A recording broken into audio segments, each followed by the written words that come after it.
ಪಾಕಿಸ್ತಾನದ ಮೇಲೆ ಒಂದು ಲಾಂಚ್ ಆಯಿತು. ನಮ್ಮ ಬ್ರಹ್ಮೋಸ್ ಕ್ಷಿಪಣಿಗಳು ಇಲ್ಲಿಂದ ಲಾಂಚ್ ಆಗಿ ಅಲ್ಲೆಲ್ಲ ಲ್ಯಾಂಡ್ ಆಯಿತು. ಅದು ಬಾಲ್ ಹೊಡಿತವ್ರೋ ಬಾಂಬ್ ಹೊಡಿತವ್ರೋ ಗೊತ್ತಾಗದೇ ಇರೋ ಥರದಲ್ಲಿ ಹೊಡೆದು ಹಾಕಿದ್ರು. ಈಗ ಕರ್ನಾಟಕದಲ್ಲಿ ಒಂದು ರಾಜಕೀಯವಾಗಿ ಒಂದು ಸೆನ್ಸೇಷನ್ ಕ್ರಿಯೇಟ್ ಮಾಡಿರುವಂತಹ ಲಾಂಚ್ ಆಗಿದೆ. ಸಿದ್ದರಾಮಯ್ಯನವರ ಮಗ ಧವನ್ ಸಿದ್ದರಾಮಯ್ಯನವರು. ಧವನ್ ಅವರು ಯಾರ ಮಗ ಅಂತ ಗೊತ್ತಾಯ್ತಲ್ಲ, ಕನ್ಫ್ಯೂಸ್ ಆಗಬೇಡಿ. 2ನೇ ಸಲ ಮುಖ್ಯಮಂತ್ರಿ ಆಗಿದ್ದಾರೆ. ರನ್ನಿಂಗ್ ಸ್ಟಾರ್ ಅಂತ ರಾಹುಲ್ ಗಾಂಧಿ ಅವ್ರನ್ನ ಕರಿತೀವಿ. ಸಿದ್ದರಾಮಯ್ಯನವ್ರಕ್ಕಿಂತ ರನ್ನಿಂಗ್ ಸ್ಟಾರ್ ಇನ್ನೊಬ್ರು ಇಲ್ಲ. ನಮ್ಮ ಸಿದ್ದರಾಮಯ್ಯನವರು ಅವರ ಮಗನ ಕ್ಷೇತ್ರ ಚೋರಿಯನ್ನೇ ಮಾಡಿಬಿಟ್ರು. ನಮ್ಮ ದೇಶದ ಪ್ರಧಾನಿಗಳಿಗೆ ಬಹುವಚನ ಕೊಟ್ಟು ಗೊತ್ತಿಲ್ಲ. ಅವರ ಹಣೆ ಬರಕ್ಕೆ ಅವ್ರ ಮೊಮ್ಮಗನಿಗೆ ಕನ್ನಡ ಕಲ್ಸಕ್ಕಾಗಿಲ್ಲ. ಇದು ಸಿದ್ದರಾಮಯ್ಯನವರ ನಿಲುವು. ಜೈ ಶ್ರೀರಾಮ್. ನಾನು ಅಜಿತ್ ಬೊಪ್ನಳ್ಳಿ. Welcome to Ashwavega. ಈ ಭಾರತದಲ್ಲಿ ಯಾವಾಗಾದರೂ ಏನಾದರೂ ಒಂದು ಲಾಂಚ್ ಆಗ್ತಾನೇ ಇರುತ್ತೆ.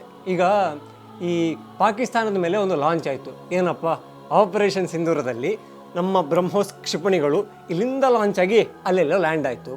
ಹಾಗೆ ನೀನೇ ಕ್ರಿಕೆಟ್ ವಿಚಾರಕ್ಕೆ ಬಂದರೆ ಪಾಕಿಸ್ತಾನದ ಮೇಲೆಯೇ ನಮ್ಮ ಪಂಜಾಬಿನ ಇಬ್ಬರು ಹುಡುಗರು ಓಪನರ್ಸ್ಗಳು ಲಾಂಚ್ ಮಾಡಿದ್ರು. ಅದು ಬಾಲ್ ಹೊಡಿತವ್ರೋ ಬಾಂಬ್ ಹೊಡಿತವ್ರೋ ಗೊತ್ತಾಗದೇ ಇರೋ ಥರದಲ್ಲಿ ಹೊಡೆದು ಹಾಕಿದ್ರು. ಹೊಸ ಕಂಪನಿಗಳಂತೆ, ಹೊಸ ಸಿನಿಮಾ ಅಂತೆ, ಟ್ರೈಲರ್ ಅಂತೆ, ಹೀಗೆ ಆ ಲಾಂಚ್ ಅನ್ನೋ ಕಾರ್ಯಕ್ರಮ ಆಗ್ತಾನೇ ಇರುತ್ತೆ. ಈಗ ಕರ್ನಾಟಕದಲ್ಲಿ ಒಂದು ರಾಜಕೀಯವಾಗಿ ಒಂದು ಸೆನ್ಸೇಷನ್ ಕ್ರಿಯೇಟ್ ಮಾಡಿರುವಂತಹ ಲಾಂಚ್ ಆಗಿದೆ. ಯಾವುದು ಮತ್ತು ಯಾರು ಅಂತ ಹುಡುಕ್ತಾ ಇದ್ದೀರಾ? ಮತ್ತು ಯಾರೂ ಅಲ್ಲ, ನಮ್ಮ ಸನ್ಮಾನ್ಯ ಮುಖ್ಯಮಂತ್ರಿಗಳಾದ ಸಿದ್ದರಾಮಯ್ಯನವರ ಮಗ ಧವನ್ ಸಿದ್ದರಾಮಯ್ಯನವರು. ಧವನ್ ಸಿದ್ದರಾಮಯ್ಯ ಅಂತ ಯಾಕೆ ಬಳಸಿದೆ?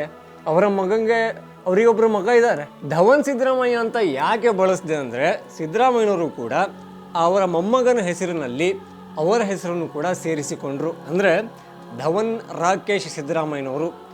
ಈ ಧವನ್ ಅವರು ಯಾರ ಮಗ ಅಂತ ಗೊತ್ತಾಯ್ತಲ್ಲ, ಕನ್ಫ್ಯೂಸ್ ಆಗಬೇಡಿ. ಅವರಿಗೆ ಯತೀಂದ್ರ ಮತ್ತು ರಾಕೇಶ್ ಅಂತ ಮಕ್ಕಳು ಇದ್ದರು.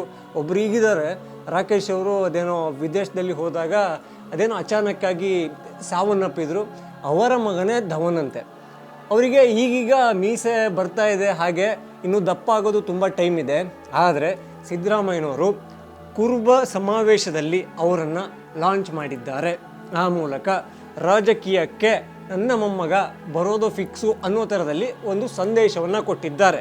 ಅಂದರೆ ಇನ್ನು ಮುಂದಿನ ಜನ್ರೇಷನ್ನಲ್ಲಿ ನಿಮ್ಮ ಮಕ್ಕಳು ಇನ್ನೆಲ್ಲ ಈಗಾಗಲೇ ಕರ್ಕೊಂಬಂದಿದ್ದೀರಲ್ಲ, ಅಲ್ಲಿ ಬೆಳಗಾವಿಯವರು ಆಗಿರಬಹುದು ಅಥವಾ ಬೇರೆ ಬೇರೆ ಕಡೆಯವರು, ಈ ಹೊಸ ಹುಡುಗರೆಲ್ಲ MP ಆಗಿದ್ದಾರಲ್ಲ, ನೀವ್ಯಾರೂ ಕೂಡ ಕರ್ನಾಟಕದ ಮುಖ್ಯಮಂತ್ರಿ ಕೂರ್ಸಿಗೆ ಕಣ್ಣಿಡೋದೇ ಬೇಡ, ನನ್ನ ಮೊಮ್ಮಗನನ್ನೇ ತರ್ತೀನಿ ಅಂದಂಗಿದೆ. ಅದನ್ನು ಕಾಂಗ್ರೆಸ್ ಅವರು ಹೇಗೆ ಅರ್ಥ ಮಾಡ್ಕೊಂಡಿದ್ದಾರೆ ಅನ್ನೋದನ್ನು ನೋಡಬೇಕು. ನನಗೆ ತುಂಬ ವಿಶೇಷ ಅನಿಸಿದ್ದು ಏನು ಗೊತ್ತಾ, ಆ ವೇದಿಕೆಯಲ್ಲಿ ಸಿದ್ದರಾಮಯ್ಯನವರು ನಿಂತು ಮಾತಾಡುವಾಗ ಮೊಮ್ಮಗನನ್ನು ಮಾತನಾಡಿಸಿದ ಪರಿ. ಅಂದರೆ ಮೊಮ್ಮಗನಿಗೆ ಯಾರೂ ಕೂಡ ಸಾರ್ವಜನಿಕವಾಗಿ ಬಹುವಚನವನ್ನು ಕೊಡೋದಿಲ್ಲ. ಮಾನ್ಯ ಧವನ್ ರಾಕೇಶ್ ಸಿದ್ದರಾಮಯ್ಯ ಅವರೇ ಅಂತ ಹೇಳ್ಬಿಟ್ರಲ್ಲ, ಆಶ್ಚರ್ಯ ಆಯಿತು. ಅವ್ರಿಗಿಂತ ಎಷ್ಟು ಏಜ್ ಚಿಕ್ಕವರು.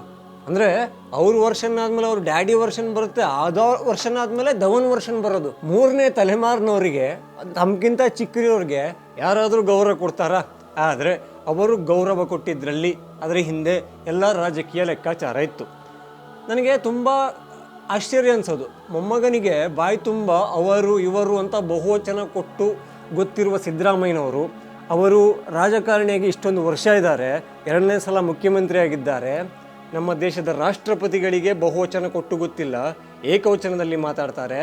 ನಮ್ಮ ದೇಶದ ಪ್ರಧಾನಿಗಳಿಗೆ ಬಹುವಚನ ಕೊಟ್ಟು ಗೊತ್ತಿಲ್ಲ.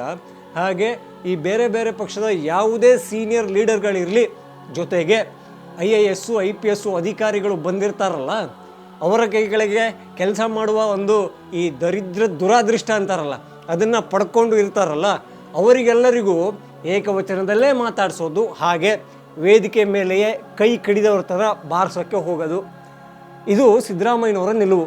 ಅವರಿಗೆಲ್ಲ ಯಾಕ್ರಿ ಏಕವಚನ ಯೂಸ್ ಮಾಡ್ತೀರಾ, ನೀವೆಂಥ ಸಂಸ್ಕೃತಿ ಇಲ್ವೇನ್ರಿ, ಅಪ್ಪ ಅಮ್ಮ ಒಂಚೂರು ಸಂಸ್ಕಾರ ಕಲಿಸಿಲ್ವೇನ್ರಿ ಅಂದ್ಬಿಟ್ರೆ ಅದು ಗ್ರಾಮೀಣ ಭಾಷೆ, ನಮ್ಮೂರ ಕಡೆ ಹಾಗೆ ಹೇಳೋದು, ಅದು ಇದು ಅಂತಾರೆ.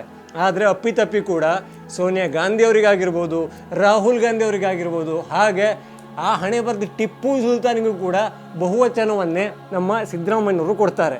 ಈಗ ಆ ಪಟ್ಟಿಗೆ ಧವನ್ ರಾಕೇಶ್ ಸಿದ್ದರಾಮಯ್ಯನವರು ಸೇರ್ಪಡೆಯಾಗಿದ್ದಾರೆ.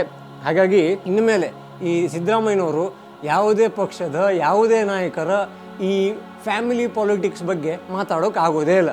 ಅಲ್ಲ ಇಷ್ಟು ದಿವಸ ಆಗ್ತಿರ್ಲಿಲ್ಲ ಬಿಡಿ, ಯಾಕೆಂದರೆ ಅವರು ಯತೀಂದ್ರ ಸಿದ್ದರಾಮಯ್ಯ ಕೂಡ ಪಾಪ ನಿಂತಿದ್ರು ಗೆದ್ದಿದ್ರು, ಈಗೂ ಕೂಡ ಆ್ಯಕ್ಟಿವ್ ಪೊಲಿಟಿಕ್ಸಲ್ಲಿದ್ದಾರೆ. ನನಗೆ ಒಂದನ್ಸೋದು, ಈ ಧವನ್ ರಾಕೇಶ್ ಸಿದ್ದರಾಮಯ್ಯನವರು ಇದ್ದಾರಲ್ಲ, ಅವರು ಈಗ ಬಂದರೆ ಮುಂದೆ ಅವರಿಗೆ 18 19 ಆಗುತ್ತೆ, ಅಥವಾ ರಾಜಕೀಯಕ್ಕೆ ಬರೋಕ್ಕೆ ಒಂದು ಆಸಕ್ತಿ ಬರುತ್ತೆ, ಜೊತೆಗೆ ಅಜ್ಜನ ಒಂದು ಹೆಸರಿನ ಬಲ ಇರುತ್ತೆ, ಆ ನಾಮಬಲದಲ್ಲಿ ಬಂದರೆ ಯಾವ ಜಾಗವನ್ನು ತಗೋತಾರೆ ಅಂತ. ಯಾಕೆಂದರೆ ಈಗ ಕಾಂಗ್ರೆಸ್ ಪಕ್ಷಕ್ಕೆ ಹೋಲಿಕೆ ಮಾಡಿದ್ರೆ ರನ್ನಿಂಗ್ ಸ್ಟಾರ್ ಅಂತ ರಾಹುಲ್ ಗಾಂಧಿ ಅವ್ರನ್ನ ಕರಿತೀವಿ. ಭಾರತ್ ಜೋಡೋ ಯಾತ್ರೆ ಮಾಡಿದ್ದಕ್ಕೆ ರನ್ನಿಂಗ್ ಓನಹಿ. ಈಗ ಈ ಫಸ್ಟು ಅಮೇಥಿಯಲ್ಲಿ ನಿಂತಿದ್ರ, ಅಲ್ಲಿ ಸೋಲ್ತೀನಿ ಅಂತ ಗೊತ್ತಾಯ್ತಾ, ಯಾವುದಕ್ಕೂ ಇಲ್ಲೊಂದು ಸೀಟ್ ಇರಲಿ ಅಂತ ಕೆಂಪು ಟವೆಲ್ ಹಾಕ್ಕೊಂಡು ವಯನಾಡಿಗೆ ಓಡಿ ಬಂದ್ರ, ವಯನಾಡಲ್ಲಿ ಗೆದ್ದರು, ಅಮೇಥಿಯಲ್ಲಿ ಸೋತ್ರ. ಆಮೇಲೆ ವಯನಾಡಲ್ಲೂ ಗೆಲ್ಲ ಡೌಟ್ ಇದೆ ಅಂದ್ಕೊಂಡು ರಾಯಬರೇಲಿಗೆ ಅವ್ರ ಅಮ್ಮ ನಾನು ಇಲ್ಲಲ್ಲ, ನನಗೆ ಕಾಲಲ್ಲಿ ಶಕ್ತಿ ಇಲ್ಲ, ಮಂಡಿ ನೋವೆಲ್ಲ ಆಗಿದೆ ಅಂದಾಗ ವಯನಾಡಲ್ಲೂ ಗೆದ್ದು ಇಲ್ಲೂ ಬಂದು ಗೆದ್ರ. ಸೊ ರಾಹುಲ್ ಗಾಂಧಿ ಅವರು ಉತ್ತರ ಭಾರತದಿಂದ ಶುರುವಾಗಿ ದಕ್ಷಿಣ ಭಾರತಕ್ಕೆ ಬಂದು ಒಂಚೂರು ರೆಸ್ಟ್ ಮಾಡಿ ಮತ್ತೆ ಈಗ ಉತ್ತರ ಭಾರತಕ್ಕೆ ಹೋಗಿದ್ದಾರೆ. ರನ್ನಿಂಗ್ ಸ್ಟಾರ್ ಅನ್ನೋಕ್ಕೆ ರಾಹುಲ್ ಗಾಂಧಿಗಿಂತ ಒಂದು ಸಮರ್ಪಕವಾದ ಹೆಸರು ಕಾಂಗ್ರೆಸ್ಸಲ್ಲಿ ಸಿಗಲ್ಲ. ಆದರೆ ಕರ್ನಾಟಕದ ಮಟ್ಟಿಗೆ ಸಿದ್ದರಾಮಯ್ಯನವ್ರಿಗಿಂತ ರನ್ನಿಂಗ್ ಸ್ಟಾರ್ ಇನ್ನೊಬ್ಬರಿಲ್ಲ. ಚಾಮುಂಡೇಶ್ವರಲ್ಲಿ ನಿಂತರು, ಆಮೇಲೆ ಅಲ್ಲೇನೋ ಸೋತ್ ಬಿಡ್ತೀರೇನೋ ಸರ್, ಗುಪ್ತಚರ ಇಲಾಖೆದು ಏನೋ ಒಂದು ವರದಿ ಇದೆ ಅಂತ ಹೇಳಿದ್ರ ಭಯ ಆಗುತ್ತಾ? ಆಗಲೇಬೇಕಲ್ಲ. ಸೋತವನಿಗೆ CM ಪಟ್ಟ ಸಿಗುತ್ತೇನ್ರಿ? ಖಂಡಿತ ಇಲ್ಲ. ಅದಾದಮೇಲೆ ಅವ್ರಿಗೆ ನೆನಪಾಗಿದ್ದೆ ಬಾದಾಮಿಯಲ್ಲಿ ಸಣ್ಣ ಗ್ಯಾಪಲ್ಲಿ ಗೆದ್ದರು. ಆದರೆ ಅವ್ರು ಹೇಳ್ದಂಗೆ ಈ ಗುಪ್ತಚರ ಒಂದು ಮಾಹಿತಿ ಪ್ರಕಾರ ಚಾಮುಂಡೇಶ್ವರಲ್ಲಿ ಸೋತರು. ನೆಕ್ಸ್ಟು ಬಾದಾಮಿಯಲ್ಲಿ ಗೆದ್ದಿದ್ದೇ ಒಂದು 4-5 ಸಾವಿರ ವೋಟ್ ಲೀಡಿಂದ. ಹೆಂಗೂ ಇದ್ರನ್ನ ಅಲ್ಲಿ ನಮಗೆ ನೆಕ್ಸ್ಟ್ ಟೈಮು ಕೆಡ್ಡವನ್ನು ತೋಡ್ತಾರೆ, ನಾನು ಹಗಲೊತ್ತಲ್ಲೇ ಕಣ್ಣು ಬಿಟ್ಕೊಂಡಿದ್ರು ಬಂದು ಬೀಳೋದು ಅಂದ್ಕೊಂಡು ಅಲ್ಲಿಂದ ಕೋಲಾರಕ್ಕೆ ಹೋಗುವ ಇಂಗಿತವನ್ನು ವ್ಯಕ್ತಪಡಿಸಿದರು. ಕೋಲಾರ ಜನ ತನ್ನನ್ನು ನಿಲ್ಲಿಸಲೇಬೇಕು ಅಂತ ಫಿಕ್ಸ್ ಆಗಿಬಿಟ್ಟಿದ್ದಾರೆ. ಅವರ ಆಸೆಗೆ ನಾನು ನೋ ಅಂತ ಹೇಗೆ ಹೇಳಲಿ ಅಂತ ತುಂಬ ಮಾತಾಡಿದರು.